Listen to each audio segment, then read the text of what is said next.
അരുവിക്കര ആര് പിടിക്കും? തെരഞ്ഞെടുപ്പിനെ വരവേൽക്കാൻ അരുവിക്കര ഒരുങ്ങി.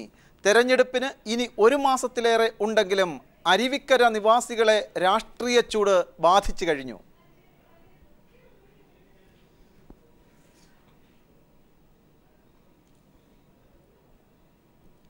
റിപ്പോർട്ടിലേക്ക് വരുന്നതിന് മുമ്പ് ഈ ചർച്ചയിൽ അരുവിക്കര ആര് പിടിക്കും എന്ന ഈ ചർച്ചയിൽ ഇന്ന് നമ്മോടൊപ്പം ചേരുന്നത് CPIM സംസ്ഥാന സെക്രട്ടേറിയറ്റ് അംഗം ശ്രീ ആനത്തലവട്ടം ആനന്ദൻ, KPCC വക്താവും മുതിർന്ന കോൺഗ്രസ് നേതാവുമായ ശ്രീ രാജ്മോഹൻ ഉണ്ണിത്താൻ, BJPയുടെ മുതിർന്ന നേതാവ് അഡ്വക്കേറ്റ് J. പത്മകുമാർ, മാധ്യമപ്രവർത്തകൻ ശ്രീ A. സജീവൻ എന്നിവർ തത്സമയവും MLAയും മുൻ ഗവൺമെൻറ് ചീഫ് വിപ്പുമായ ശ്രീ PC ജോർജ് ടെലിഫോൺ ലൈനിലും ചേരുന്നു. ആദ്യം ശ്രീ രാജ്മോഹൻ ഉണ്ണിത്താൻ, മത്സര ചിത്രം ഏകദേശം തെളിഞ്ഞു കഴിഞ്ഞു. പ്രധാന മുന്നണികൾ LDFിൻ്റെ സ്ഥാനാർത്ഥി M. വിജയകുമാർ ആണെന്ന് ഉറപ്പിച്ചിരിക്കുന്നു. UDFിൻ്റെ സ്ഥാനാർത്ഥി G. കാർത്തികേയൻ്റെ സ്മരണ നിലനിർത്തുന്ന ഒരാളായിരിക്കുമെന്ന് അസന്നിഗ്ധമായി ഇന്ന് KPCC അധ്യക്ഷൻ VM സുധീരൻ പറഞ്ഞു കഴിഞ്ഞു. അതായത് G. കാർത്തികേയൻ്റെ പ്രിയപത്നി ഡോക്ടർ MT സുലേഖ തന്നെ ആയിരിക്കും സ്ഥാനാർത്ഥി എന്ന് ഏകദേശം ഉറപ്പായി കഴിഞ്ഞിരിക്കുന്നു. ഈ ഒരു സാഹചര്യത്തിൽ എന്തുകൊണ്ട് ഡോക്ടർ MT സുലേഖ സ്ഥാനാർത്ഥി ആകുന്നു? G. കാർത്തികേയൻ്റെ സ്മരണ ഉണർത്തുന്ന ഒരാൾ സ്ഥാനാർത്ഥിയാകുന്നു എന്ന് പറഞ്ഞാൽ, ജീവിച്ചിരുന്ന കാലത്ത് ഒരു കോൺഗ്രസ് നേതാവെന്ന നിലയിൽ അദ്ദേഹം അർഹിക്കുന്ന സ്ഥാനം, എന്തിന് ഈ ശ്രീ ഉമ്മൻചാണ്ടി മന്ത്രിസഭയിൽ അദ്ദേഹം ഒരു മന്ത്രിയാകണം എന്ന് ആഗ്രഹിച്ചയാളാണ്. മറ്റൊന്ന്, VD സതീശന് സ്പീക്കർ സ്ഥാനം വേണ്ട എന്ന് പറഞ്ഞപ്പോൾ മാത്രം കിട്ടിയ ഒരു സ്ഥാനമാണ് അദ്ദേഹത്തിന് യഥാർത്ഥത്തിൽ സ്പീക്കർ സ്ഥാനം. അതും കഴിഞ്ഞ് അദ്ദേഹം ജനങ്ങളോടൊത്ത് പ്രവർത്തിക്കണമെന്ന് ആഗ്രഹിച്ചുകൊണ്ട് സ്പീക്കർ സ്ഥാനം രാജിവെക്കുന്നു എന്ന് പരസ്യമായി പറഞ്ഞു. അതിനേക്കാൾ വലിയ ആഗ്രഹം അദ്ദേഹത്തിൻ്റേത് KPCC പ്രസിഡൻ്റ് ആകണം എന്നായിരുന്നു. ഇങ്ങനെയെല്ലാം ആയിരുന്ന ഒരാൾ, അദ്ദേഹത്തിന് അർഹമായ സ്ഥാനം ജീവിച്ചിരുന്നപ്പോൾ നൽകാതിരുന്ന കോൺഗ്രസ് അദ്ദേഹത്തിൻ്റെ സ്മരണ നിലനിർത്തുന്ന ഒരാളെ സ്ഥാനാർത്ഥിയാക്കുന്നു എന്ന് പറയുമ്പോൾ എന്ത് ആത്മാർത്ഥതയാണ് അതിൽ കാണുന്നത്, തെളിയുന്നത്? സന്തോഷ് കുമാർ, ആദ്യമായി ഞാൻ പറയാം, കേരള പ്രദേശ് കോൺഗ്രസ് കമ്മിറ്റിയുടെ പ്രസിഡന്റ് പറഞ്ഞത് ശ്രീ കാർത്തികേയൻ്റെ സ്മരണ നിലനിർത്തുന്ന ഒരു സ്ഥാനാർത്ഥിയായി അവിടെ മത്സരിക്കുക എന്ന് പറയുമ്പോൾ കോൺഗ്രസ് പാർട്ടിയിൽ ആര് മത്സരിച്ചാലും കാർത്തികേയനെ സ്മരിക്കാതെ ആ സ്ഥാനാർത്ഥിക്ക് അവിടെ മത്സരിക്കാനാവില്ല. അതുകൊണ്ട് ഒരു പർട്ടിക്കുലർ വ്യക്തിയെ ഉദ്ദേശിച്ചല്ല കേരള പ്രദേശ് കോൺഗ്രസ് കമ്മിറ്റിയുടെ പ്രസിഡന്റ് പറഞ്ഞത്. കാർത്തികേയന്റെ സ്മരണ താങ്കൾ ചോദിച്ച ചോദ്യങ്ങൾക്ക് ഉത്തരം പറയാൻ അവസരം തന്നെങ്കിൽ അടുത്ത ചോദ്യത്തിന് വരാൻ പറ്റൂ. പിന്നെ ഞാൻ വിനയപൂർവ്വം അങ്ങയോട് പറയുകയാണ്, ശ്രീ G. കാർത്തികേയനെ അനാവശ്യമായി ഈ ചർച്ചയിലേക്ക് വലിച്ചിഴച്ച് അദ്ദേഹത്തിൻ്റെ ആത്മാവിനെ പോലും അപമാനിക്കുന്നത് അത് വേദനിപ്പിക്കുന്ന ഒരു സംഭവമാണ്. കാരണം ഞാനിവിടെ സൂചിപ്പിക്കാൻ കാരണം, ശ്രീ കാർത്തികേയൻ ആരായിരുന്നുവെന്നും ശ്രീ കാർത്തികേയൻ എന്തായിരുന്നുവെന്നും കാർത്തികേയന് കേരളം നൽകിയ ഒരു ആദരവ് എന്താണെന്നും ഈ ചർച്ചയിൽ പങ്കെടുക്കുന്ന എല്ലാവർക്കും അറിയാം. കാരണം കേരളത്തിലെ നിയമസഭ അദ്ദേഹത്തിൻ്റെ മരണാനന്തരം വിളിച്ചുകൂട്ടിയ സമ്മേളനത്തിൽ പ്രതിപക്ഷ നേതാവടക്കം മന്ത്രിമാരടക്കം പ്രതിപക്ഷ കക്ഷി നേതാക്കന്മാരടക്കം ശ്രീ കാർത്തികേയനെ വാനോളം പുകഴ്ത്തുകയും അദ്ദേഹത്തിന്റെ അവദാനങ്ങൾ വാഴ്ത്തുകയും ചെയ്തിട്ട് അദ്ദേഹം മരിച്ച് നമ്മളോടില്ല, അദ്ദേഹത്തിന്റെ ആത്മാവിനോട് പോലും കാണിക്കുന്ന ഒരു അനാദരവ് മണ്ഡലത്തിലെ ജനങ്ങൾ ഒരിക്കലും പൊറുക്കില്ല. ഒരിക്കലുമല്ല. കാരണം ഇന്ന് G. കാർത്തികേയന്റെ സ്മരണ എന്ന് പറഞ്ഞത് ഞാനല്ല, KPCCയുടെ അധ്യക്ഷൻ ആദരണീയനായ ബഹുമാന്യനായ ശ്രീ VM സുധീരനാണ്. അവിടെ നിന്നാണ് ഞാനിത് തുടങ്ങുന്നത്. അപ്പോൾ എൻ്റെ ഒരു വാക്കിൽ നിന്നല്ല അത് തുടങ്ങുന്നത്, അങ്ങയുടെ പാർട്ടിയുടെ സംസ്ഥാനത്തെ പരമോന്നതനായ നേതാവിൻ്റെ നാവിൽ നിന്ന് തുടങ്ങുന്നു. അതാണ് ഞാൻ ചോദിക്കുന്നത്. സന്തോഷേ, അതിന് ഞാൻ വ്യക്തമായ ഉത്തരം പറഞ്ഞു. ഈ തെരഞ്ഞെടുപ്പിൽ അരുവിക്കര നിയോജകമണ്ഡലത്തിൽ കോൺഗ്രസ് പാർട്ടി ഏത് സ്ഥാനാർത്ഥിയെ നിർത്തിയാലും ആ സ്ഥാനാർത്ഥിക്ക് കാർത്തികേയൻ്റെ സ്മരണ നിലനിർത്തിയല്ലാതെ, അല്ലെങ്കിൽ ആ സ്മരണ പുതുക്കിയല്ലാതെ, അല്ലെങ്കിൽ അദ്ദേഹത്തിൻ്റെ ആത്മാവിന് ആദരാഞ്ജലികൾ അർപ്പിച്ചല്ലാതെ ഈ തെരഞ്ഞെടുപ്പിൽ ഒരു കോൺഗ്രസ് സ്ഥാനാർത്ഥിക്ക് അവിടെ മത്സരിക്കാനാവില്ല. കാരണം ഒരു സെക്കൻഡ്, കാർത്തികേയനുമായി വൈകാരിക ബന്ധമുള്ള ആളുകളല്ലാത്ത ആരും ഇന്ന് കോൺഗ്രസ് പാർട്ടിയില്ലെന്ന് ഒറ്റവാക്കി പറയാം. പിന്നെ ഞാനൊരു കാര്യം പറയാം, അങ്ങ് പറഞ്ഞുകൂടെ കാർത്തികേയനെ ആർക്കും വേണ്ടാത്ത സ്പീക്കർ പദവി, അതൊക്കെ തെറ്റാണ്. ഒരു രാഷ്ട്രീയ പ്രവർത്തകൻ അവൻ്റെ ജീവിതത്തിൽ പലതുമാകാൻ ആഗ്രഹം കാണും. എല്ലാ ആഗ്രഹങ്ങളും സഫലീകരിച്ചെന്ന് വരില്ല. പക്ഷേ കേരളത്തിൻ്റെ മുഖ്യമന്ത്രിയാകാൻ, കേരളത്തിലെ KPCCയുടെ പ്രസിഡൻ്റാകാൻ സർവ്വഥാ യോഗ്യനാണ് കാർത്തികേയൻ എന്ന് അദ്ദേഹം ജീവിച്ചിരുന്ന കാലയളവിൽ തെളിയിച്ചിട്ടുണ്ട്. അതേസമയം കേരളത്തിൽ ജനിച്ചു വീണ എല്ലാ രാഷ്ട്രീയ നേതാക്കന്മാർക്കും അവരവരുടെ ആഗ്രഹങ്ങൾ പൂർത്തീകരിച്ച് വിടവാങ്ങാൻ ഒരിക്കലും ആയിട്ടില്ല. താങ്കളടക്കം താങ്കളുടെ പ്രവർത്തന പരിചയം വെച്ച് നോക്കുമ്പോൾ താങ്കളടക്കമുള്ളവർക്ക് അർഹമായ സ്ഥാനം കിട്ടിയിട്ടില്ല എന്ന് ഈ പൊതുസമൂഹത്തിനറിയാം. പക്ഷേ ജി കാർത്തികേയൻ മരിച്ചു കഴിയുമ്പോൾ അദ്ദേഹത്തിൻ്റെ സ്മരണ നിലനിർത്തുവാൻ വേണ്ടി അദ്ദേഹത്തിൻ്റെ ആത്മാവിനെ രാഷ്ട്രീയമായി ഉപയോഗിക്കുന്നു എന്ന ഒരു ആക്ഷേപത്തിന് ഇട നൽകുന്നു ആ വാക്കുകൾ. ശ്രീ ആനത്തലവട്ടം ആനന്ദൻ, ഡോക്ടർ MD സുലേഖയെ തന്നെയല്ലേ കോൺഗ്രസ് സ്ഥാനാർത്ഥിയായി ഇറക്കി ജി കാർത്തികേയൻ്റെ സ്മരണയെ വോട്ടാക്കി മാറ്റാൻ ശ്രമിക്കുന്നത്? ഇതൊരു രാഷ്ട്രീയമായ മത്സരമാണ് ഇവിടെ നടക്കാൻ പോകുന്നത്. ഇവിടെ എൻ്റെ സ്നേഹിതൻ ഉണ്ണിത്താൻ പറഞ്ഞ പോലെ അവിടെ MLA ആയിരുന്ന ഒരാൾ മരിച്ചു. ആര് സ്ഥാനാർത്ഥിയായി വന്നാലും പ്രതിപക്ഷക്കാർ വന്നാലും ഇവിടെ ഒരു സ്ഥാനാർത്ഥിയെ കാർത്തികേയൻ മരിച്ചാണെന്ന് സ്മരിക്കും പ്രതിപക്ഷക്കാരും. പിന്നെ കോൺഗ്രസ്സുകാർക്ക് അത് പറയാതെ അവിടെ നിൽക്കാനൊക്കില്ല. അതാണോ ഈ തെരഞ്ഞെടുപ്പിലെ മുഖ്യ പ്രശ്നം? എൻ്റെ അഭിപ്രായത്തിൽ ശ്രീ കാർത്തികേയനെ എനിക്കറിയാം, എൻ്റെ നാട്ടുകാരനാണ്, എന്നോട് വളരെ ബഹുമാനമൊക്കെ കാണിക്കുന്ന ഒരു വ്യക്തിയാണ്.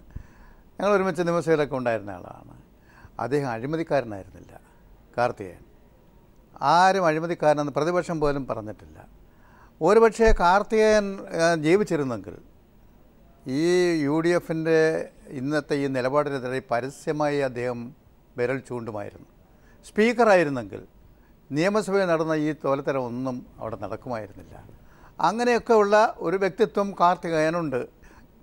അവിടെ അരുവിക്കരയിലെ ജനങ്ങൾ കാർത്തികേയൻ്റെ മനസ്സിനനുസൃതമായി വോട്ട് ചെയ്യുമോ അതേ അഴിമതിക്ക് വേണ്ടി വോട്ട് ചെയ്യുക? അവർ UDFന് വോട്ട് ചെയ്യുക എന്ന് പറഞ്ഞാൽ ഈ അഴിമതിയെ പ്രോത്സാഹിപ്പിക്കലാണ്, പിന്തുണയ്ക്കലാണ്. കാർത്തികേയനെതിരായിട്ടുള്ള വോട്ടായിരിക്കും അത്. ആരെങ്കിലും ചെയ്യുന്ന കാർത്തികേയൻ്റെ വിശ്വാസത്തിനെതിരായിട്ടുള്ള വോട്ടായിരിക്കും. അതുകൊണ്ട് മാത്രമല്ല അവിടെ കുറേ പ്രശ്നങ്ങളുണ്ട്.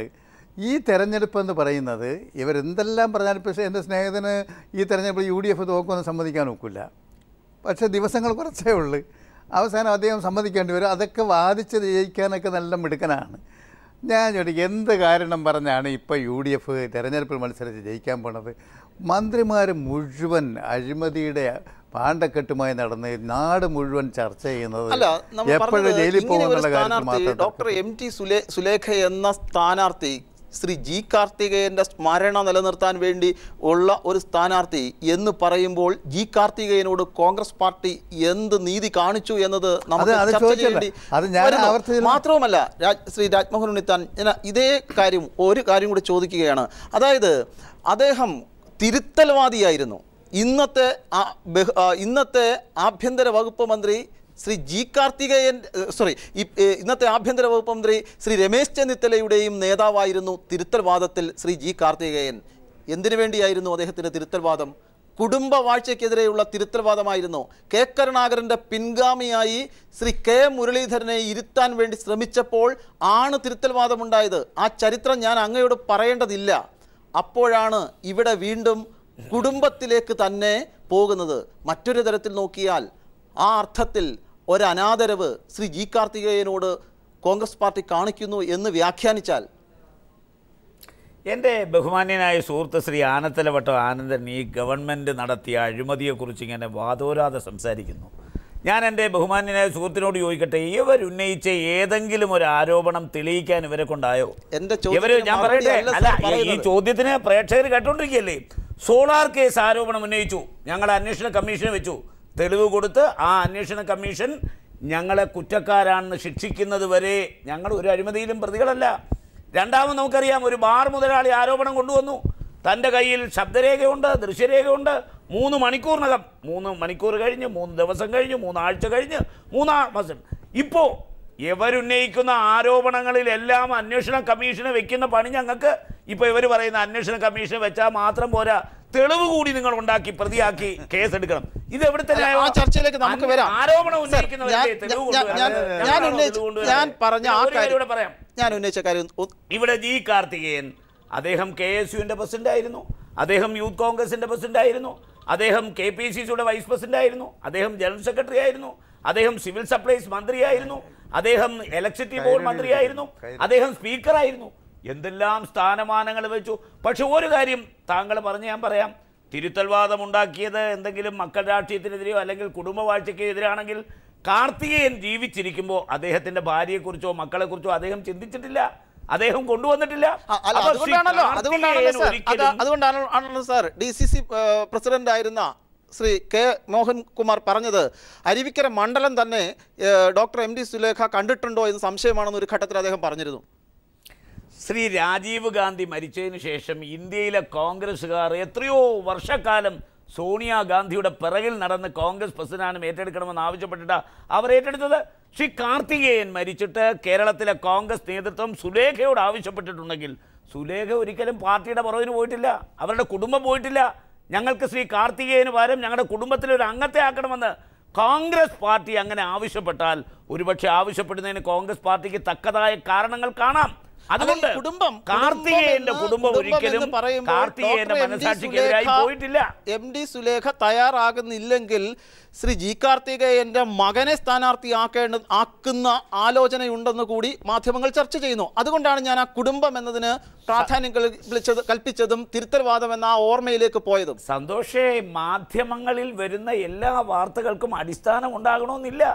നിങ്ങൾ മാധ്യമങ്ങൾ കഴിഞ്ഞ കുറേ ദിവസമായി പറഞ്ഞു മാണിക്കെതിരെ കുറ്റപത്രം തയ്യാറാക്കി, നാളെ കുറ്റപത്രം സമർപ്പിക്കാൻ പോകുന്നു, അത് അവസാനമായി അതിൻ്റെ മിനുക്കുപണി നടക്കുന്നു, അഡ്വക്കേറ്റ് ജനറലുമായിട്ട് അല്ലെങ്കിൽ പിന്നെ ലീഗൽ അഡ്വൈസ് ആവശ്യം. ഇതൊക്കെ മാധ്യമ സൃഷ്ടിയാണ്. അതിന്റെ കുറ്റപത്രം അതുപോലെ ഞാനിവിടെ പറയുകയാണ്, ഞാൻ പറഞ്ഞ ഒരു മാധ്യമം എന്ന വാക്കിനെ പിടിച്ച് നമ്മുടെ ചർച്ചയുടെ കേന്ദ്ര ബിന്ദുവിൽ നിന്ന് മാധ്യമങ്ങളിൽ നടക്കുന്ന ചർച്ചകളുടെ അടിസ്ഥാനത്തിലല്ല ഇന്ന് മാധ്യമങ്ങൾ പറയുന്നു നാളെ പാർട്ടി അത് അംഗീകരിക്കുന്നു എന്നതാണ് നമ്മൾ പല കാര്യങ്ങളിലും കണ്ടിട്ടുള്ളത്. ഇതിപ്പം MD സുലേഖയുടെ സ്ഥാനാർത്ഥിത്വത്തിന്റെ അംഗീകാരത്തിന് വേണ്ടി ശ്രീമതി സോണിയാഗാന്ധിയുടെ അംഗീകാരം തേടിപ്പോയിരിക്കുകയാണല്ലോ. ഒറ്റ കാര്യം ഞാൻ പറയാം, ഇന്ന് കേരളത്തിന്റെ ഹൈക്കമാൻഡ് ഒരു വക്താവായി കേരളത്തിൽ നിന്നൊരു നേതാവ് ഇവിടെയുണ്ട്, ശ്രീ AK ആന്റണി. അദ്ദേഹം തിരുവനന്തപുരത്തുണ്ട്. കേരളത്തിലെ മുഖ്യമന്ത്രി ഇവിടെ ഉണ്ട്. കേരളത്തിലെ മുഖ്യമന്ത്രി, കേരളത്തിലെ KPC പ്രസിഡന്റ് സുധീരൻ, ആഭ്യന്തരമന്ത്രി ശ്രീ രമേശ് ചെന്നിത്തല, ശ്രീ ആന്റണി, ഇവർ 4 പേരും കൂടി ഇരുന്ന് ചർച്ച ചെയ്തൊരു സ്ഥാനാർത്ഥിയെ തീരുമാനിച്ചാൽ ഒരു ടെലിഫോൺ കാളിന്റെ ആവശ്യമല്ല ഉള്ള ഹൈക്കമാൻഡിനെ ബോധ്യപ്പെടുത്താൻ. ഇതിനെതിരെ മുഖ്യമന്ത്രി ഡൽഹി വരെ പറന്നു പോകേണ്ട കാര്യം. അപ്പോൾ മുഖ്യമന്ത്രി പോയിരിക്കുന്നത് പ്രധാനമന്ത്രി നരേന്ദ്രമോദി അടക്കമുള്ള പ്രധാനമന്ത്രിയെയും കേന്ദ്രമന്ത്രിമാരെയും കാണാനാണ്. Shri advocate J. Padmakumar, Shri G. കാർത്തികേയന്റെ ഓർമ്മ അതുകൊണ്ട് മാത്രം UDFന് കോൺഗ്രസിന് അരുവിക്കരയിൽ നേട്ടം ഉണ്ടാക്കാൻ കഴിയുമോ? അല്ല, ഈ UDF ജനങ്ങളോട് പറയേണ്ട ഒരു പ്രധാന കാര്യം, ഈ കഴിഞ്ഞ 4 വർഷക്കാലമായി ഈ സംസ്ഥാനത്ത് നടത്തിയ ഭരണത്തിൻ്റെ മേന്മയാണോ ഈ തെരഞ്ഞെടുപ്പിൽ മാറ്റുരയ്ക്കേണ്ടത്, അതോ കാർത്തികേയൻ എന്ന ആ വ്യക്തിയുടെ മരണത്തോടനുബന്ധിച്ചുള്ള സഹതാപ തരംഗമാണോ? ഇതാണോ ഇവർ ആലോചിക്കുന്നത്? സഹതാപ തരംഗമാണെങ്കിൽ ഇവരെ സംബന്ധിച്ചിടത്തോളം ഇപ്പോൾ കാർത്തികേയൻ്റെ പേരോ കാർത്തികേയൻ്റെ കുടുംബത്തെ ഒരു ആശ്രയ കേന്ദ്രമായി കാണുക എന്നുള്ളത് അവർ ചിന്തിക്കണം. പക്ഷേ ഇപ്പോൾ മനസ്സിലാക്കിയിട്ടുള്ളത് കേരളത്തിലെ പൊതു രാഷ്ട്രീയമല്ല ഈ ചർച്ച ചെയ്യാൻ പോകുന്നത്. UDF അത് ആഗ്രഹിക്കുന്നില്ല. അവരാഗ്രഹിക്കുന്നത് ഈ കാർത്തികേയൻ്റെ പേരിലുള്ളൊരു സഹതാപ തരംഗം. അത് താങ്കൾ നേരത്തെ ചോദിച്ചൊരു കാര്യമുണ്ട്. വളരെ കാർത്തികേയൻ ജീവിച്ചിരുന്ന സമയത്ത് അദ്ദേഹം എടുത്ത നിലപാടിന് ഘടകവിരുദ്ധമായൊരു നിലപാടുമായിട്ടാണ് UDF പോകുന്നത്. മാത്രമല്ല, ജീവിച്ചിരുന്ന കാലഘട്ടത്തിൽ അദ്ദേഹത്തോട് നീതി പുലർത്തിയെന്ന് എത്ര തവണ ഉണ്ണിത്താൻ പറഞ്ഞാലും അദ്ദേഹത്തിനോട് നീതി പുലർത്തിയിട്ടില്ല. അദ്ദേഹം അവസാനം ആഗ്രഹിച്ചെന്ന കാര്യങ്ങളാണ് സന്തോഷ് നേരത്തെ ചോദിച്ചത്. അദ്ദേഹം KPC പ്രസിഡന്റ് ആവണം, പൊതുപ്രവർത്തനം നടത്തണം, സ്പീക്കറായി ഒതുങ്ങാൻ താല്പര്യമില്ലായിരുന്നു. അത് കോൺഗ്രസ് അംഗീകരിച്ചു കൊടുത്തിട്ടില്ല. അതേസമയം അദ്ദേഹം മന്ത്രിയാകണം എന്ന് ആഗ്രഹിച്ചു. സ്പീക്കർ പദവിയിൽ ഒതുങ്ങാൻ അദ്ദേഹം ആഗ്രഹിച്ചില്ല. ജനസേവനം അദ്ദേഹം നടത്തണമെന്ന് ആഗ്രഹിച്ചു. അത് ചെയ്തിട്ടില്ല. KPCC അധ്യക്ഷനാകണമെങ്കിൽ ചിലപ്പോൾ അത് ഹൈക്കമാൻഡ് തീരുമാനിക്കണം. പക്ഷേ അംഗമാക്കണമെങ്കിൽ ഇന്നിപ്പം G. കാർത്തികേയന്റെ ഭാര്യ സ്ഥാനാർത്ഥി ആകണമെന്ന് പരസ്യമായി പറയുന്ന ശ്രീ ഉമ്മൻചാണ്ടി മാത്രം വിചാരിച്ചാൽ മതിയായിരുന്നു. അല്ല, അതിലൊരു പ്രധാന കാര്യമുണ്ട്. അപ്പോൾ അദ്ദേഹം, ഞാൻ പറഞ്ഞു വന്നത്, ജീവിച്ചിരിക്കുമ്പോൾ ഒരു ഒരാളിനോട് അദ്ദേഹത്തിന് മതിയായ വസ്ത്രം കൊടുക്കില്ല, ആവശ്യത്തിന് വിറക് കൊടുക്കില്ല, ആവശ്യത്തിന് അരി കൊടുക്കില്ല. അതേപോലെ ചത്ത് കഴിയുമ്പോൾ ഏറ്റവും വലിയ ഭാവ് മുറിക്കും, ഏറ്റവും വലിയ കച്ച വാങ്ങിക്കൊണ്ടിടും, ഏറ്റവും കൂടുതൽ ഒരു നേരം ബാക്കിരി ഇടുന്നതിന് പകരം 5 പ്രാവശ്യം ബാക്കിരി ഇടും. ഈ രീതിയിലുള്ള ഒരു സമീപനമാണ് എടുക്കുന്നത്. ഈ കുടുംബവാഴ്ച എന്ന് പറയുന്നത് നമ്മൾ ആലോചിച്ചു. കേരളത്തിൽ UDF എപ്പോഴും അത് തന്നെയാണ്. ഒരാൾ നേതാവ് മരിക്കുമ്പോൾ മകനെയോ മകളെയോ അച്ഛനെയോ അമ്മൂമ്മയോ പിടിച്ച് സ്ഥാനാർത്ഥിയാക്കും. ഏറ്റവും വലിയ പ്രഗത്ഭനായ TM ജേക്കബിൻ്റെ മകനെ നമ്മുടെ പൊതു വിതരണ സമ്പ്രദായത്തിൽ കൊണ്ട് ഈ മക്കൾ രാഷ്ട്രീയത്തിൻ്റെ പേരിൽ കൊണ്ട് മന്ത്രിയാക്കി. ഈ സംസ്ഥാനത്തെ ജനങ്ങൾ ഇന്ന് അനുഭവിക്കുന്ന ദുരിതമുണ്ടല്ലോ, വളരെ വലുതാണ്. സത്യസന്ധമായി പറഞ്ഞാൽ ശ്രീ രാജ്മോഹൻ ഉണ്ണിത്താൻ ഈ സ്ഥാനാർത്ഥിത്വത്തിനൊക്കെ എതിരാണെന്നാണ് എൻ്റെ ഒരു മാത്രമല്ല ഒരു കാര്യം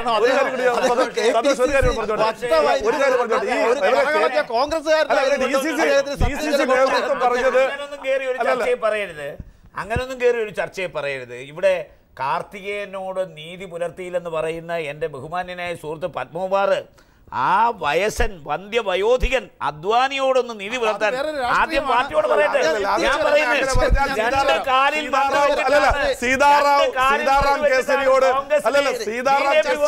എന്ത് അവകാശം അപ്പൊ ഞാൻ അവരവരുടെ പാർട്ടിയിലെ നീതി പുലർത്താത്ത കാര്യം പറയാം. ശ്രീ എ സജീവൻ, നമ്മുടെ ചർച്ചയുടെ ആദ്യഘട്ടം മുതൽ താങ്കൾ കോഴിക്കോട് സ്റ്റുഡിയോയിലുണ്ടെന്ന് എനിക്കറിയാം. താങ്കൾ ഈ ചർച്ച കേട്ടിട്ടുണ്ടെന്നും എനിക്കറിയാം. യഥാർത്ഥത്തിൽ ജി കാർത്തികേയൻ്റെ ഓർമ്മ നിലനിർത്തുന്ന, സ്മരണ നിലനിർത്തുന്ന ഒരാളായിരിക്കും അരുവിക്കരയിൽ സ്ഥാനാർത്ഥിയെന്ന് KPCC അധ്യക്ഷൻ VM സുധീരൻ പറഞ്ഞു കഴിഞ്ഞു. കഴിഞ്ഞ കുറേ നാളുകളായി മാധ്യമങ്ങൾ ചർച്ച ചെയ്യുന്നു ജി കാർത്തികേയൻ്റെ പ്രിയപത്നി ഡോക്ടർ MT സുലേഖ സ്ഥാനാർത്ഥിയാകും. അവർക്ക് സമ്മതമല്ലെങ്കിൽ, ടീച്ചർക്ക് സമ്മതമല്ലെങ്കിൽ മകൻ ശബരിനാഥ് സ്ഥാനാർത്ഥിയാകും. ഞാൻ ഉന്നയിച്ച ചോദ്യം ഇത്രയേ ഉള്ളൂ. അദ്ദേഹം ജീവിച്ചിരുന്നപ്പോൾ ഒരു കോൺഗ്രസ്സുകാരൻ എന്ന നിലയിൽ അദ്ദേഹം അർഹതമായ സ്ഥാനമാനങ്ങൾ നൽകാതെ അദ്ദേഹത്തിൻ്റെ സ്മരണയെ ഇപ്പോൾ രാഷ്ട്രീയമായി മുതലെടുക്കാൻ കോൺഗ്രസ് ശ്രമിക്കുന്നത് രാഷ്ട്രീയ ധാർമ്മികതയുണ്ടോ? അതിൽ ധാർമ്മികതയുടെ പ്രശ്നമല്ല അതിലുള്ളത്. ഇതൊരു പോരാട്ടമാണ്, ഇതൊരു യുദ്ധമാണ്. ഈ യുദ്ധത്തിൽ സാധാരണ ഒരു ഉപതെരഞ്ഞെടുപ്പ് പോലെയോ അല്ല. ഒരു ഉപതെരഞ്ഞെടുപ്പിൽ ജയിക്കുകയോ തോൽക്കുകയോ എന്നുള്ളതൊക്കെ വലിയ പ്രശ്നമാണെന്നില്ല. ഇവിടെ ഇപ്പോൾ ഉള്ളത്, ഈ ഉപതെരഞ്ഞെടുപ്പിൽ UDF തോറ്റാൽ ആ UDFിന് വലിയ പ്രശ്നങ്ങളുണ്ടാക്കും. LDFിനാണ് പരാജയമെങ്കിൽ പോലും LDFിന് പ്രശ്നങ്ങളുണ്ട്. അപ്പോൾ അതുകൊണ്ട് ഇവിടെ UDFിന് ഇപ്പോഴത്തെ ഒരു അവസ്ഥ പല തരത്തിലുള്ള സമ്മർദ്ദങ്ങളും പ്രശ്നങ്ങളും കേസുകളും ഒക്കെ വന്നുകൊണ്ടിരിക്കുന്ന, മന്ത്രിമാർക്ക് എതിരെയുള്ള കേസുകളൊക്കെ വന്നുകൊണ്ടിരിക്കുന്നതിനിടയിൽ ഇപ്പോൾ അതിനെയൊക്കെ വിലയിരുത്തുന്ന ഒന്നായിട്ട് ഈ UDF അരുവിക്കരയിലെ പരാജയം സംഭവിച്ചാൽ അതായിട്ട് മാറും. ആളുകൾ വിലയിരുത്തും. അപ്പോൾ അതിനൊരു വലിയൊരു പ്രശ്നം. അതുകൊണ്ട് എങ്ങനെയെങ്കിലും ജയിക്കണം. ഇവിടെ കുടുംബാധിപത്യത്തിന് വേണ്ടിയിട്ടൊന്നും ആവണമെന്നില്ല. കുടുംബാധിപത്യം അല്ലെങ്കിൽ ഒരുപക്ഷെ എല്ലാവരും പറയുന്ന പോലെ കാർത്തികേയൻ്റെ സ്മരണ നിലനിർത്താൻ വേണ്ടി, അദ്ദേഹത്തോടുള്ള ആദരവിന് വേണ്ടി എന്നൊക്കെ നമ്മൾ പറയുമ്പോഴും അതൊന്നുമല്ല ലക്ഷ്യം. കാർത്തികേയനോടുള്ള ആദരവ് ലക്ഷ്യം വെച്ചുകൊണ്ടൊന്നുമല്ല ഇത് ചെയ്യുന്നത്. നമുക്കറിയാം ഇവിടെ ജയിക്കണമെങ്കിൽ ഇപ്പോഴത്തെ ഏറ്റവും പ്രധാനപ്പെട്ട ഒന്ന് സഹതാപ തരംഗം തന്നെയാണ്. സഹതാപ തരംഗം മുതലെടുക്കുന്നതിൽ അതിനുവേണ്ടി ശ്രമിക്കുന്നതിൽ ഞാൻ ഒരിക്കൽ പോലും UDFിനെ കുറ്റപ്പെടുത്തില്ല. കാരണം ഇവിടെ യുദ്ധമാണ്, ഇതൊരു പോരാട്ടമാണ്, വീറും വാശിയും ഏറ്റവും കൂടുതലുള്ള ഒരു മത്സരമാണ്. അങ്ങനെയുള്ള മത്സരത്തിൽ UDF പൂർണ്ണമായിട്ടും ശ്രമിക്കുന്നത് സുലേഖയെ തന്നെ നിർത്തിയാൽ അത് രണ്ട് രീതിയിലുള്ള ഒരു തരംഗമുണ്ടാക്കും. ഒന്ന്, ഒരു സ്ത്രീ, വിധവയായിട്ടുള്ള സ്ത്രീ എന്ന ഒരു തരംഗം ജനങ്ങൾക്കിടയിൽ ഉണ്ടാക്കും. മറ്റൊന്ന് കാർത്തികേയൻ്റെ കുടുംബം, കാർത്തികേയൻ്റെ ഭാര്യ എന്ന ഒന്ന്. കാർത്തികേയൻ എന്തായാലും നമ്മളെ എല്ലാ ആളുകളും സമ്മതിക്കുന്ന പോലെ ഏറ്റവും മാന്യനായ ഒരു രാഷ്ട്രീയക്കാരനായിരുന്നു. അങ്ങനെയുള്ള ഒരാളുടെ ഭാര്യ മത്സരിക്കുന്നു. അപ്പോൾ അദ്ദേഹത്തിൻ്റെ മരണം സംഭവിച്ചിട്ടിപ്പോൾ കുറച്ച് നാൾ മാത്രമേ ആയിട്ടുള്ളൂ. ഇതിനിടയിൽ ഒരു സാധ്യത വളരെ കൂടുതലാണ്. അതല്ലെങ്കിൽ UDF വെറും രാഷ്ട്രീയം വെച്ചുകൊണ്ടും മാത്രമാണ് ഈ നിലവിലുള്ള രാഷ്ട്രീയ അവസ്ഥയെ വിശകലനം ചെയ്യുന്ന ഒരു തെരഞ്ഞെടുപ്പ് പ്രചരണം വെച്ചുകൊണ്ട് മാത്രമാണ് ഈ അരുവിക്കരയിലെ തെരഞ്ഞെടുപ്പിനെ നേരിടുന്നതെങ്കിൽ അവർക്ക് വലിയ പ്രയാസമാണ്. നമുക്ക് തന്നെ അറിയാമല്ലോ, ഇപ്പോൾ കുറേ ദിവസങ്ങളായിട്ട് വാർത്തയിൽ വന്നുകൊണ്ടിരിക്കുന്നത് സോളാറായിരുന്നു കുറേ കാലം. അത് കഴിഞ്ഞിട്ട് ഇപ്പോൾ ബാർക്കോഴ കേസാണ്. അതിൻ്റെ തന്നെ ഏറ്റവും പാരമ്യത്തിലാണ്. ഇപ്പോൾ നുണപരിശോധന റിപ്പോർട്ടൊക്കെ പുറത്തു വന്നു. ഇനി കുറ്റപത്രം ഇന്നോ നാളെയോ കൊടുക്കുമെന്നുള്ളൊരു അവസ്ഥയൊക്കെ നിൽക്കുന്നതിൻ്റെ ഇടയിൽ ഒരു ബന്ധവുമില്ലാതെ ഏതെങ്കിലും ഒരാളെ സ്ഥാനാർത്ഥിയാക്കിയാൽ അത് തിരിച്ചടിയായിരിക്കും അറിയാം. അതുകൊണ്ട് ഇത് VM സുധീരൻ ചെയ്താലും AK ആന്റണി ചെയ്താലും ഉമ്മൻചാണ്ടി ചെയ്താലും ഇങ്ങനെ സുലേഖയാവണം സ്ഥാനാർത്ഥി എന്ന് തീരുമാനിക്കുന്നത് കാർത്തികേയന്റെ കുടുംബത്തിലേക്ക് വേണ്ടി കൊടുക്കാൻ എന്നുള്ള അർത്ഥത്തിലല്ല.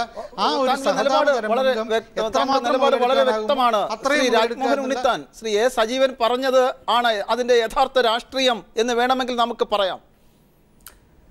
സന്തോഷ് കുമാറെ, ഒരു തെരഞ്ഞെടുപ്പിൽ സ്ഥാനാർത്ഥിയെ നിർണ്ണയിക്കുന്നതും സ്ഥാനാർത്ഥിയെ നിർത്തുന്നതും വിജയിക്കാനാണ്. അപ്പോൾ അരുവിക്കര നിയോജക മണ്ഡലത്തിൽ ഈ ബൈ ഇലക്ഷനിൽ കോൺഗ്രസ് നേതൃത്വം കൊടുക്കുന്ന UDFന് ജയിക്കാൻ ആവശ്യമായ വോട്ടുകൾ സമാഹരിക്കാൻ ഏറ്റവും കഴിവുള്ള സ്ഥാനാർത്ഥിയാണ് പാർട്ടി തിരഞ്ഞെടുക്കുന്നത്. അപ്പോൾ അവിടെ ഏറ്റവും കൂടുതൽ വിജയസാധ്യതയുള്ള ആരാണെന്ന് പാർട്ടി നേതൃത്വം പഠിച്ചിട്ടാണ് ഒരു സ്ഥാനാർത്ഥിയെ കണ്ടെത്തുന്നത്. ഇവിടെ ശ്രീ സുലേഖയ്ക്ക് കാർത്തികേയൻ്റെ വിധവയെന്നോ കാർത്തികേയൻ്റെ സഹതാപമെന്നോ ഉള്ളതിനേക്കാൾ ഉപരി ഷീ ഈസ് ഫുള്ളി ക്വാളിഫൈഡ്. അവരെക്കുറിച്ച് ആർക്കെന്ത് ആക്ഷേപമാണ് പറയാൻ പറ്റുന്നത്? അവർ വളരെ ക്വാളിഫൈഡ് ആയ ഒരു സ്ത്രീയാണ്. കോൺഗ്രസ് പാർട്ടിയിൽ കാർത്തികേയന്റെ ഭാര്യ പദവി മാറ്റിവെച്ചാൽ സ്ഥാനാർത്ഥിയാകാൻ എന്തുകൊണ്ടും യോഗ്യതയുള്ള ഒരു സ്ത്രീയല്ലേ അവർ?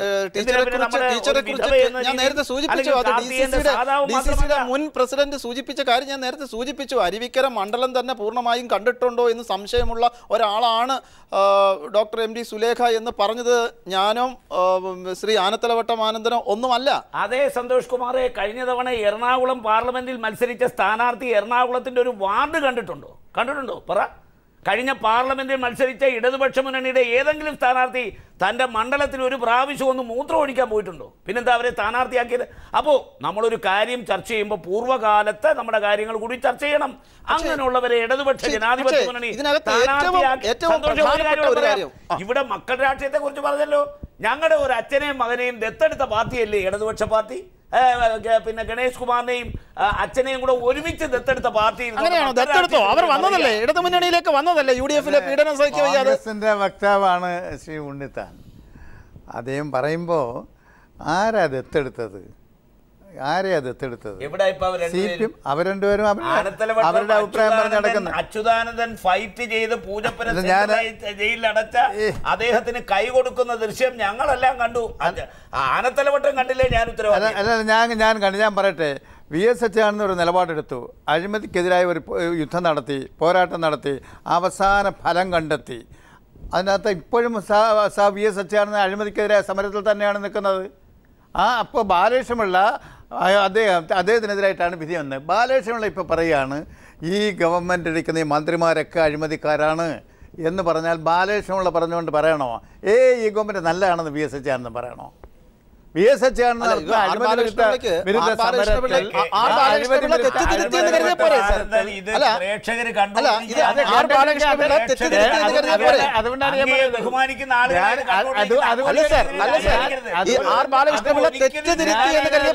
അഴിമതിക്കെതിരായ പ്രവർത്തനത്തിൽ അദ്ദേഹത്തിന്റെ പ്രവർത്തനം ഒരു ഇഞ്ച് കുറയ്ക്കാതെ നടത്തുന്നതിന്റെ ഭാഗമായിട്ട്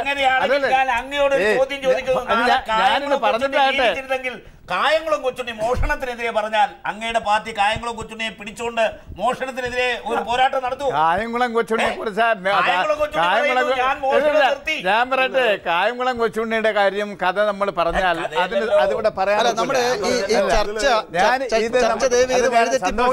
സന്തോഷമാരെ ഒരു കാര്യം, ഇവിടെ ഈ അരുവിപ്പുറം തെരഞ്ഞെടുപ്പാണ് വിഷയം.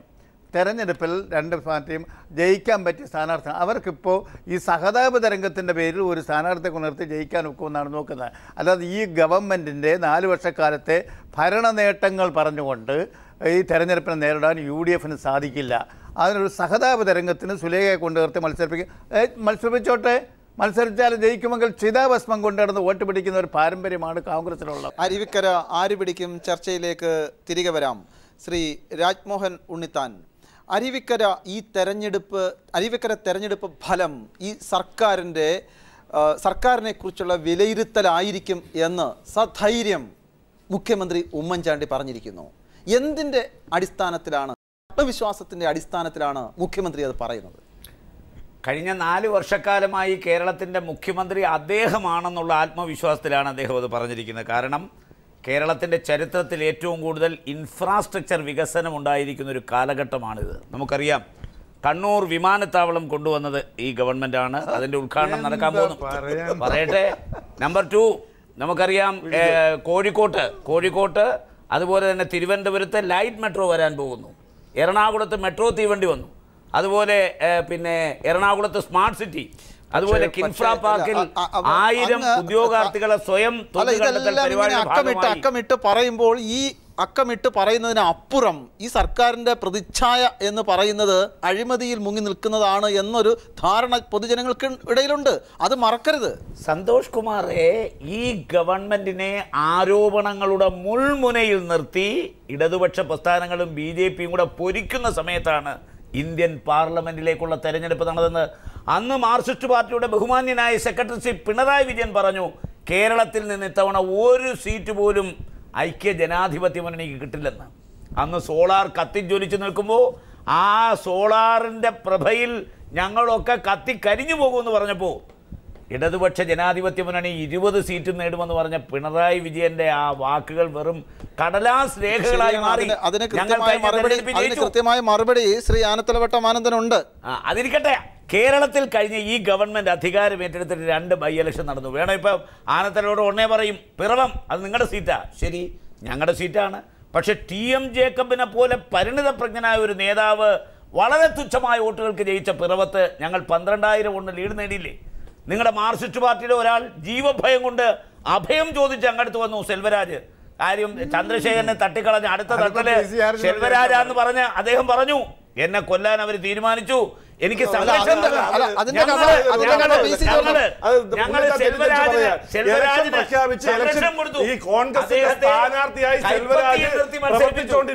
ഇടയിലാണ് TP ചന്ദ്രശേഖരൻ. അനാവശ്യം പറയാതെ, കാര്യങ്ങൾ അറിഞ്ഞുകൂടെങ്കിൽ പറയാതെ.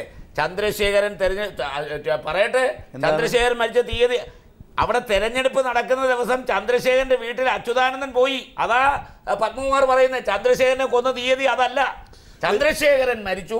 അത് കഴിഞ്ഞ്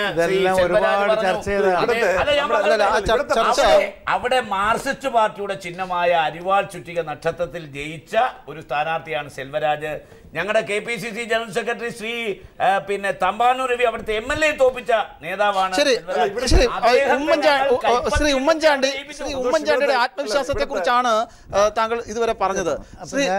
ഞാൻ ഇതെല്ലാം നമ്മൾ ഒരുപാട് കേട്ടത്. അതെ, തീർച്ചയായിട്ടും വിശ്വാസം രക്ഷിക്കട്ടെന്നതിനകത്ത് പറയാനുള്ളത്. തീർച്ചയായിട്ടും ഏത് ബേസിലാണ് നിങ്ങൾ അരുവിക്കര ജയിക്കുമെന്ന് പറയുന്നത്?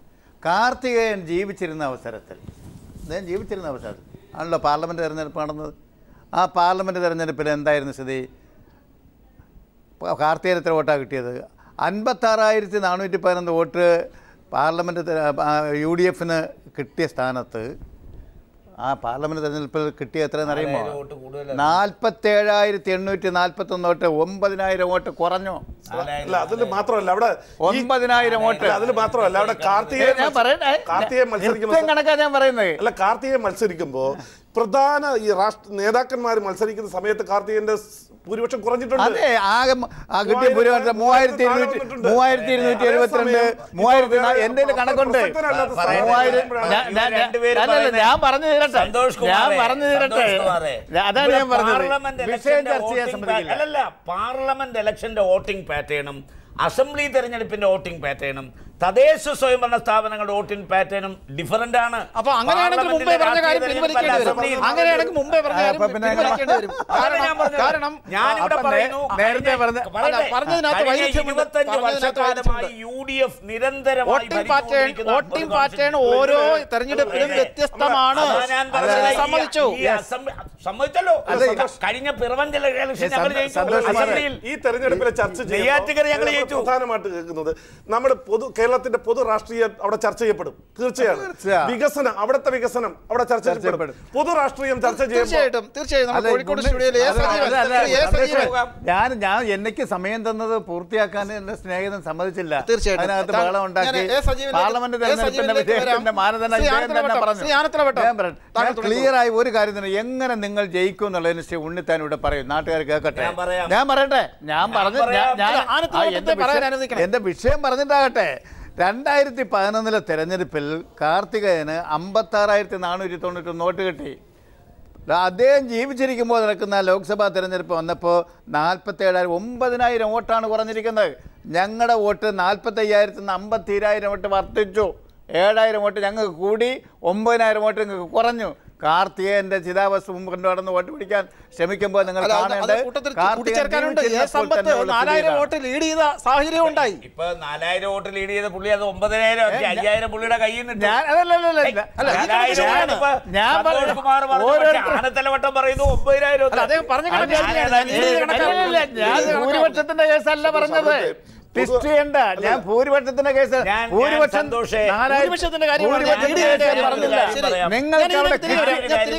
നിങ്ങൾക്ക് അവിടെ കിട്ടിയ വോട്ട് എത്ര? ഞങ്ങൾക്ക് കിട്ടിയ വോട്ട് എത്ര? ഭൂരിപക്ഷം 4163 വോട്ട് അക്കാര്യത്തിൽ എനിക്കുണ്ട്. ഞാൻ ഭൂരിപക്ഷത്തിന്റെ കാര്യം പറഞ്ഞത് 4163 സന്തോഷേ ഞാൻ പറയട്ടെ. അപ്പൊ അവിടെ അരുവിക്കര നിയോജക മണ്ഡലത്തിൽ ആകെ 8 പഞ്ചായത്തിലാണ്. അത് 4 പഞ്ചായത്ത് ഇടതുപക്ഷം ഭരിക്കുന്നു, 4 പഞ്ചായത്ത് ഞങ്ങൾ ഭരിക്കുന്നു. അവിടെ 5 ജില്ലാ പഞ്ചായത്ത് മെമ്പർമാരുണ്ട്. അത് 5ഉം ഐക്യ ജനാധിപത്യ മുന്നണിയാണ്. അവിടുത്തെ ബ്ലോക്ക് പഞ്ചായത്ത് ഭരിക്കുന്നത് ഐക്യ ജനാധിപത്യ മുന്നണിയാണ്. 25 വർഷക്കാലമായ നിയോജക മണ്ഡലം കോൺഗ്രസിന്റെ കുത്തകയാണ്. പങ്കജാക്ഷനെ തോപ്പിച്ച്, അതുപോലെ ചന്ദ്രചൂഡിനെ പോലെ ദേശീയ നേതാവിനെ തോപ്പിച്ചിട്ടാണ് കാർത്തികേയൻ അവിടെ ജയിച്ചത്. കാർത്തികേയൻ കഴിഞ്ഞ 25 വർഷക്കാലമായി അവിടെ പ്രാവർത്തികമാക്കാൻ ജനങ്ങൾ ആഗ്രഹിച്ച ഒന്നാമത്തെ കാര്യം അവിടെ കാട്ടാക്കട താലൂക്ക് കൊണ്ടുവന്നു. 2 അവിടെ 2 മിനി സിവിൽ സ്റ്റേഷൻ കൊണ്ടുവന്നു. 1 വെള്ളനാട്, 2 പൂവച്ചൽ. മാത്രമല്ല 27 സജീവിലേക്ക് പോകുന്നതിന് മുമ്പ് ശ്രീ രാജ്മോഹൻ ഉണ്ണിത്താൻ താങ്കൾ പറഞ്ഞു കൂട്ടിച്ചേർത്തോട്ടെ. അങ്ങനെയാണ് എങ്കിൽ സ്പീക്കർ സ്ഥാനം രാജിവെച്ചിട്ട് ഈ മണ്ഡലത്തിലെ വികസനത്തിന് വേണ്ടി എനിക്ക് പോകണം, അവിടുത്തെ ജനങ്ങളുടെ ദുരിതങ്ങൾ പരിഹരിക്കണം എന്ന് അദ്ദേഹം പറയേണ്ടി വരത്തില്ലല്ലോ. സന്തോഷ് കുമാറിന്റെ അതിന് മറുപടി ഞാൻ പറയാം. കേരളത്തിലെ UDF-നകത്തെയും പ്രതിപക്ഷത്തിനകത്തെയും MLA-മാർ ഒരേ സ്വരത്തിൽ പറഞ്ഞു, കേരളത്തിലെ സകല വികസനങ്ങളും 2 MLA-മാർ കൊണ്ടുപോവാണ്. ഒന്ന് KM മാണി പാലയിലേക്കും, മറ്റൊന്ന് G കാർത്തികേയൻ സ്പീക്കർ.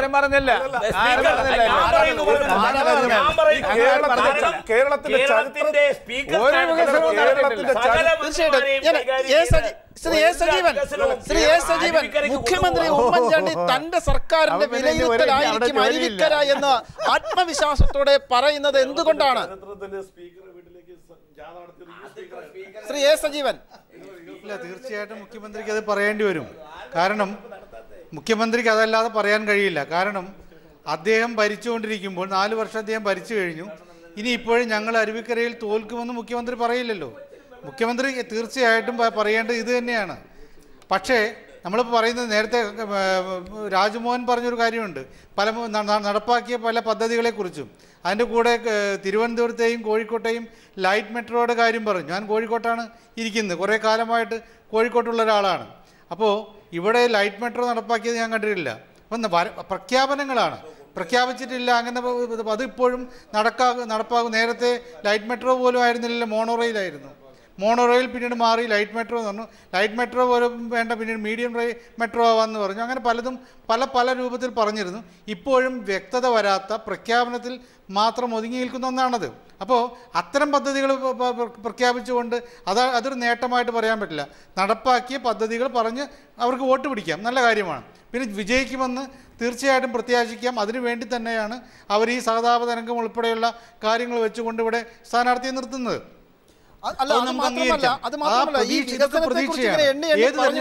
ആളുകൾ വോട്ട് ചെയ്യില്ല. ആ ഒരു തിരിച്ചറിവാണ് യഥാർത്ഥത്തിൽ ശ്രീ ഉമ്മൻചാണ്ടിക്കും ശ്രീ VM സുധീരനും ശ്രീ രമേശ് ചെന്നിത്തലയ്ക്കും ഉള്ളത്. അതിൽ നിന്നല്ലേ ഈ സ്ഥാനാർത്ഥിത്വത്തിലേക്ക് UDF പോകുന്നത്, കോൺഗ്രസ് പോകുന്നത്? അല്ല, തീർച്ചയായിട്ടും അത് 10,000 നേരത്തെ രാജ്മോഹൻ പറഞ്ഞല്ലോ, കാർത്തികേയൻ്റെ പേര് സ്മരിച്ചുകൊണ്ട് നിൽക്കുന്ന ആരും അവിടെ സ്ഥാനാർത്ഥിയാവുമെന്ന്. അങ്ങനെയാണെങ്കിൽ ആരെങ്കിലും ഒരാൾ സ്ഥാനാർത്ഥിയാക്കാം. അവിടെ തന്നെ യോഗ്യരായിട്ടുള്ള പല ആളുകളുണ്ടെന്ന് കോൺഗ്രസ് നേതാക്കന്മാർ തന്നെ പറഞ്ഞിട്ടുണ്ട്. പക്ഷേ അതൊന്നുമല്ല. നേരത്തെ രാജ്മോഹൻ വേറൊരു കാര്യം കൂടി പറഞ്ഞു, ഈ സുലേഖ വളരെ ക്വാളിഫൈഡ് ആയിട്ടുള്ള ആളാണെന്നുള്ള കാര്യം. അവരുടെ ഒരാളുടെയും വിദ്യാഭ്യാസ യോഗ്യതയല്ല രാഷ്ട്രീയത്തിൽ വിലമതിക്കുക. അവർ മോശക്കാരിയാണെന്നെല്ലാം പറയുന്നത്. പുതുതായിട്ട് വരുന്ന പല ആളുകളും, അതുവരെ രാഷ്ട്രീയമില്ലാത്ത പല ആളുകളും പെട്ടെന്ന് രംഗത്തേക്ക് വന്നിട്ട് ശോഭിക്കാറുണ്ട്. അതൊക്കെ തെളിയിക്കപ്പെടേണ്ട കാര്യമാണ്. ഇവിടെ ഡോക്ടർ സുലൈഖയെ ഇവിടെ സ്ഥാനാർത്ഥിയാക്കാൻ തീരുമാനിക്കുന്നുണ്ടെങ്കിൽ അതിന് പ്രധാനപ്പെട്ട കാര്യം, അവരല്ലെങ്കിൽ കാർത്തികേയൻ്റെ മകൻ എന്ന് തീരുമാനിക്കുന്നുണ്ടെങ്കിൽ അതിന് പ്രധാനപ്പെട്ട കാര്യം സഹതാപ തരംഗം തന്നെയാണ്, അതിലൊരു സംശയമില്ല. അപ്പൊ അതാണ് പ്രധാനപ്പെട്ട വോട്ട് പിടിക്കാനായിട്ട്. ഇപ്പോൾ മുൻ ചീഫ് വിപ്പ് ശ്രീ ഇപ്പോഴത്തെ MLA നമ്മുടെ PC ജോർജ് ടെലിഫോൺ ലൈനിലുണ്ട്. ശ്രീ PC ജോർജ്, ഇപ്പോഴും താങ്കൾ UDF MLA ആണ്. പക്ഷേ അരുവിക്കരയിൽ താങ്കൾ നേതൃത്വം കൊടുക്കുന്ന അഴിമതി വിരുദ്ധ മുന്നണിയുടെ ഒരു സ്ഥാനാർത്ഥി ഉണ്ടാകും? യാതൊരു സംശയം വേണ്ട. ACDFന്റെ ഒരു സ്ഥാനാർത്ഥി ഉണ്ടാവും. ആ സ്ഥാനാർത്ഥി വലിയ ഭൂരിപക്ഷത്തോടുകൂടി ജനപിന്തുണയോടെ തെരഞ്ഞെടുക്കപ്പെടുകയും ചെയ്യും. ഒരു കാര്യം ഞാൻ പറയാം, ഇവിടെ സ്ഥാനാർത്ഥി നിർണയമൊക്കെ നടന്നുകൊണ്ടിരിക്കുന്ന സമയമല്ലേ. വിജയകുമാർ സ്ഥാനാർത്ഥിയാണെന്ന് കേൾക്കുന്നു. പഴയ ബന്ധമുള്ള ആളാണ്. CPMന്റെ സ്ഥാനാർത്ഥിയെ പറ്റി പ്രത്യേകിച്ച് കുറ്റമൊന്നും പറയാനില്ല. പക്ഷെ സഹതാപ തരംഗമായി നടന്ന ബഹുമാനപ്പെട്ട സുലേഖയെ അപമാനിക്കരുതെന്നാണ് ഉമ്മൻചാണ്ടിയോടും കൂട്ടരോട് എനിക്ക് പറയാനുള്ളത്. കാരണം അല്ല, ഡോക്ടർ MD സുലേഖയെ അപമാനിക്കുന്നു എന്നതിനേക്കാൾ അപ്പുറം ശ്രീ G കാർത്തികേയൻ ജീവിച്ചിരുന്ന കാലത്ത് അദ്ദേഹം ആഗ്രഹിച്ച സ്ഥാനമാനങ്ങൾ എന്തിന് ഇപ്പോൾ ശ്രീ ഉമ്മൻചാണ്ടി വലിയ കാര്യത്തോടെ G കാർത്തികേയന്റെ സ്മരണയെക്കുറിച്ച് പറയുന്നു. ശ്രീ ഉമ്മൻചാണ്ടി മാത്രമല്ല, ശ്രീ VM സുധീരനും. പക്ഷേ ഈ ഉമ്മൻചാണ്ടി മന്ത്രിസഭയിൽ ഒരു മന്ത്രിസ്ഥാനം നൽകാതെ അദ്ദേഹത്തെ മാറ്റി നിർത്തി. ഒരു പുനഃസംഘടനയെങ്കിലും അദ്ദേഹത്തെ ഉൾക്കൊള്ളുമെന്നാണ് അദ്ദേഹം കരുതിയത്. അദ്ദേഹത്തിന്റെ ഏറ്റവും വലിയ ആഗ്രഹമായിരുന്നു KPCC അധ്യക്ഷ സ്ഥാനം. അങ്ങനെ അദ്ദേഹം അർഹതപ്പെട്ട സ്ഥാനങ്ങൾ ഒന്നും നൽകാതെ അദ്ദേഹം മരിച്ചതിന് ശേഷം അദ്ദേഹത്തിന്റെ സ്മരണയെ രാഷ്ട്രീയമായി ഉപയോഗിക്കാൻ കോൺഗ്രസ് ശ്രമിക്കുന്നു. യാതൊരു സംശയവും വേണ്ട ഡോക്ടർ സന്തോഷ്. ഈ ബഹുമാനപ്പെട്ട GK എന്ന് പറയുന്ന നമ്മുടെ G കാർത്തികേയന്റെ ചിന്തകളും ആലോചനയും ഒക്കെ നമുക്ക് കേരളത്തിൽ ജനസമൂഹത്തിന് അറിയാം. അദ്ദേഹത്തിന് നിയോജക മണ്ഡലത്തോട് നീതി ചെയ്യാൻ കഴിഞ്ഞില്ലെന്ന് ദുഃഖമുണ്ടായിരുന്നു. അത് ഞാനുമായി എത്രയോ അഭിപ്രായങ്ങൾ പങ്കുവച്ചിട്ടുണ്ട്. അദ്ദേഹം പാരിശ്രമത്തിലെ പത്രക്കാരോട് പറഞ്ഞു, ഞാൻ സ്പീക്കർ സ്ഥാനത്തേക്ക് ഇനിയില്ല. അദ്ദേഹത്തെ രോഗം ഗ്രസിച്ചിരിക്കുന്ന അവസരമായിരുന്നു. പൂജകളുമായിട്ട് ഡോക്ടർ സുലേഖയുടെ പൂജയും അതുപോലുള്ള പൂജാതി കർമ്മങ്ങളുമായിട്ടൊക്കെ നടന്നു. ദൈവവിശ്വാസത്തിന്റെ അടിസ്ഥാനത്തിൽ അദ്ദേഹത്തെ രക്ഷിക്കാനെന്ന് എനിക്കറിയാം. പക്ഷേ സമയത്ത് നല്ല ട്രീറ്റ്മെന്റ് കൊടുക്കാൻ കഴിയാതെ പോയി എന്നൊരു പരാതിയുണ്ട് ജനങ്ങളുടെ മുമ്പിൽ. ആ G കാർത്തികേയനൊരു 3 മാസത്തിന് മുമ്പാണ് അമേരിക്കയിൽ പോയി ചികിത്സിച്ചിരുന്നതെങ്കിൽ ഇന്ന് G കാർത്തികേയന്റെ സ്മരണ പ്രശ്നമല്ല, G കാർത്തികേയൻ ജീവിച്ചിരിക്കുമായിരിക്കും ചിന്തിക്കുന്ന അനേകം വൈദ്യശാസ്ത്ര രംഗത്തെ മാന്യന്മാരുണ്ട്. എനിക്കറിയാം. ഞാനിപ്പോ അതിലേക്കൊന്നും കടക്കുന്നില്ല. ശരി, അക്കാര്യം അങ്ങനെ നിൽക്കട്ടെ. താങ്കൾ പറഞ്ഞു വന്ന കാര്യം, അതായത് താങ്കൾ ഈ നാടാർ വോട്ടുകൾ എന്നതാണല്ലോ, ഒരു നാടാർ സ്ഥാനാർത്ഥി ആയിരിക്കണം എന്നൊക്കെയാണല്ലോ ആദ്യ ഘട്ടം മുതലേ പറഞ്ഞുകൊണ്ടിരിക്കുന്നത്. ഞാൻ പറയുന്നത് എന്താന്ന് ചോദിച്ചാൽ, ഈ കാർത്തികേയന്റെ മനസ്സെനിക്കറിയാം.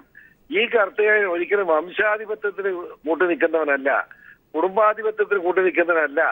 ഏകക്ഷി ഭരണം പറഞ്ഞ ഈ കാർത്തികേയൻ ഭാര്യ മക്കളെ സ്ഥാനാർത്ഥിയാക്കുന്നതിന് യോജിക്കുന്നില്ല.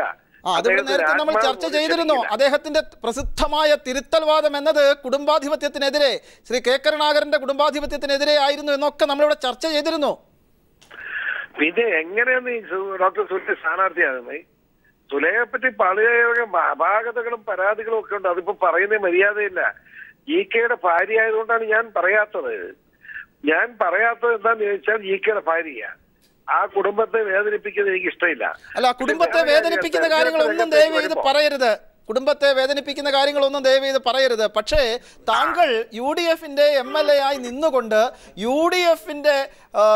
UDFന്റെ അഴിമതി നിറഞ്ഞ മുഖം ജനങ്ങൾക്ക് മുന്നിൽ തുറന്നു കാണിക്കാൻ ശ്രമിക്കുന്നു. അതിന്റെ രാഷ്ട്രീയം പ്രധാനമല്ലേ?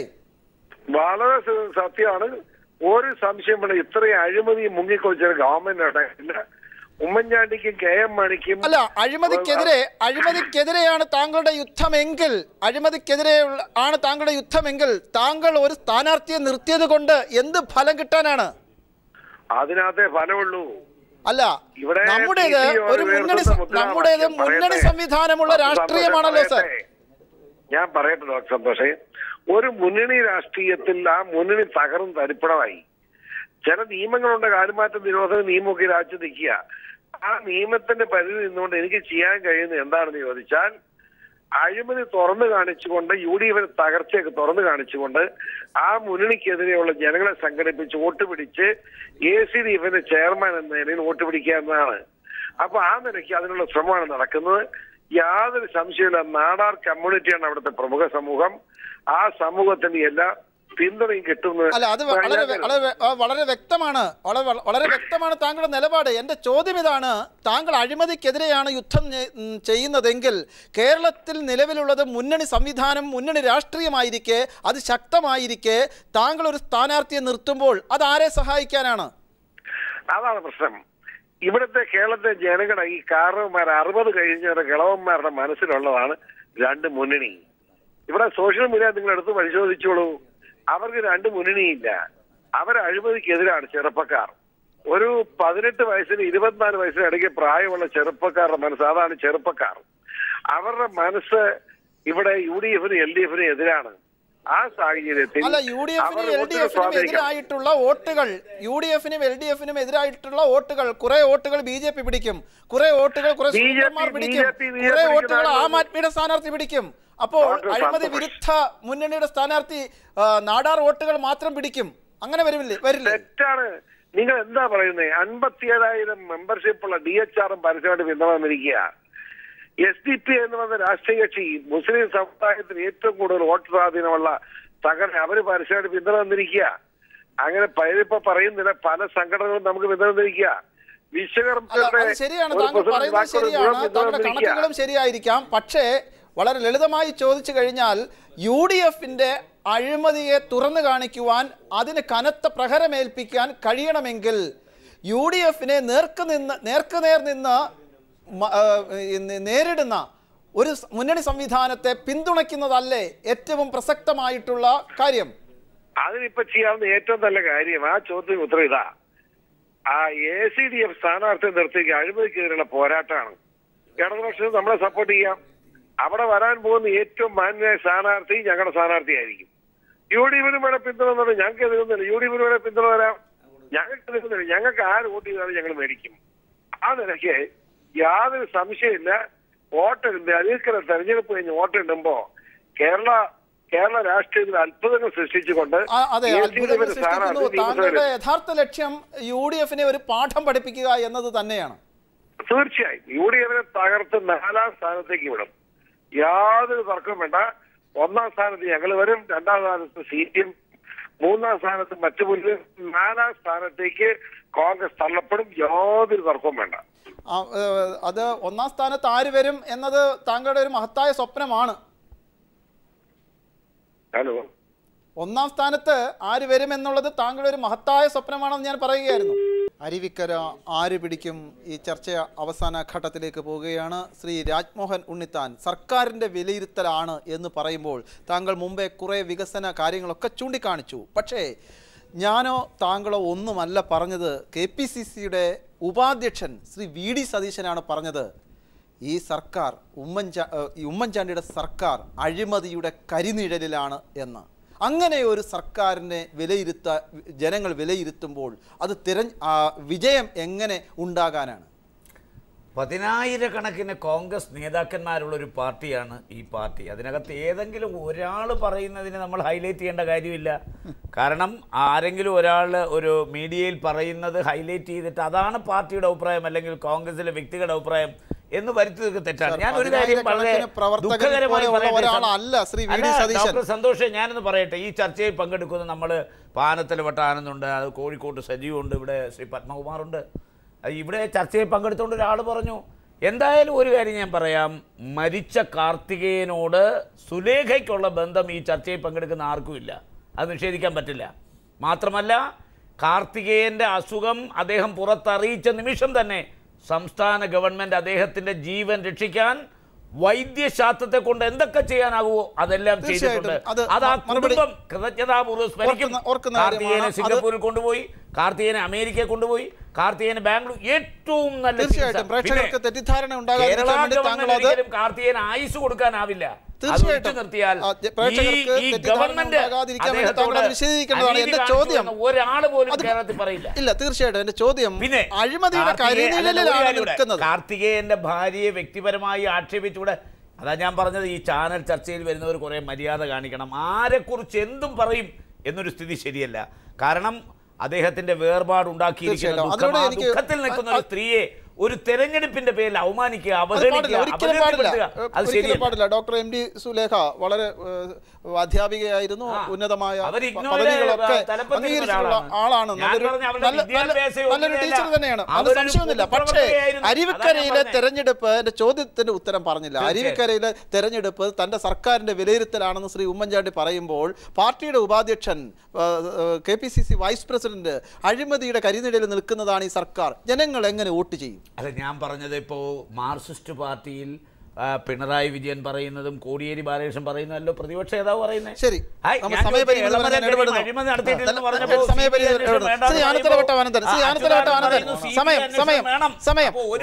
അഴിമതിയുടെ കരിനിഴലിൽ നിൽക്കുന്ന ഈ സർക്കാരിനെ ജനങ്ങൾ തെരഞ്ഞെടുക്കുമോ? VD സതീശന്റെ ഭാഷയിൽ പറഞ്ഞാൽ അഴിമതിയുടെ കരിനിഴലിൽ നിൽക്കുന്ന ഈ സർക്കാരിന്റെ വിലയിരുത്തൽ എന്ന നിലയിൽ അരുവിക്കരയിൽ UDF-നെ ജനങ്ങൾ തെരഞ്ഞെടുക്കുമോ?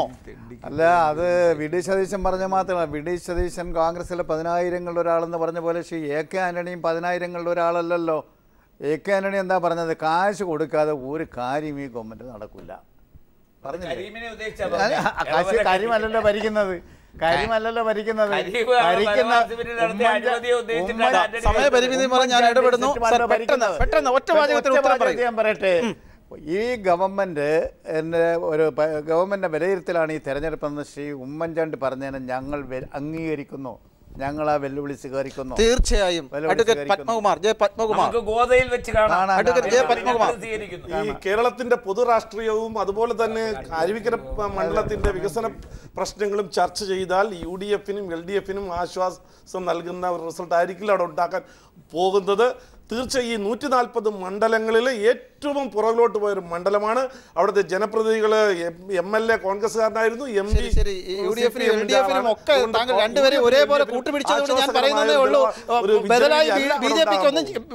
BJPക്ക് എന്തെങ്കിലും ഉണ്ടോ?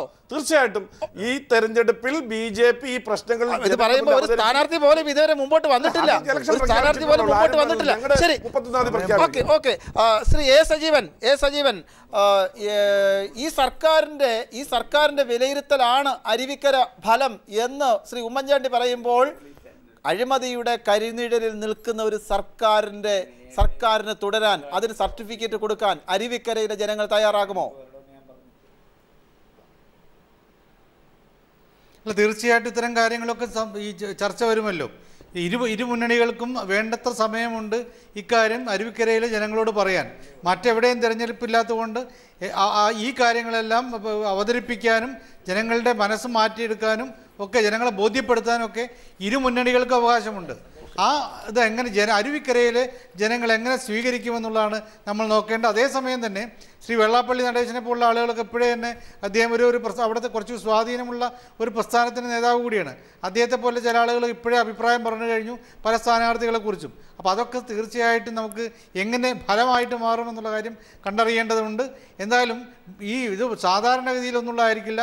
ഏറ്റവും കൂടുതൽ വിഴുപ്പലക്കൽ നടക്കേണ്ട, ഏറ്റവും കൂടുതൽ പ്രശ്നങ്ങൾ ചർച്ച ചെയ്യുന്ന ഒരു മണ്ഡലമായിട്ട് അരുവിക്കര മാറുമെന്ന കാര്യത്തിൽ ഒരു സംശയമില്ല. തീർച്ചയായും തെരഞ്ഞെടുപ്പിൽ മത്സരം രാഷ്ട്രീയമാകുക എന്നതാണ് ജനാധിപത്യത്തിന് എപ്പോഴും നല്ലത്. ചർച്ചയിൽ പങ്കെടുത്ത Shri Anathalavattom Anandan, Shri Rajmohan Unnithan, advocate J Padmakumar, Shri A Sajeevan, Shri PC George, എല്ലാവർക്കും നന്ദി.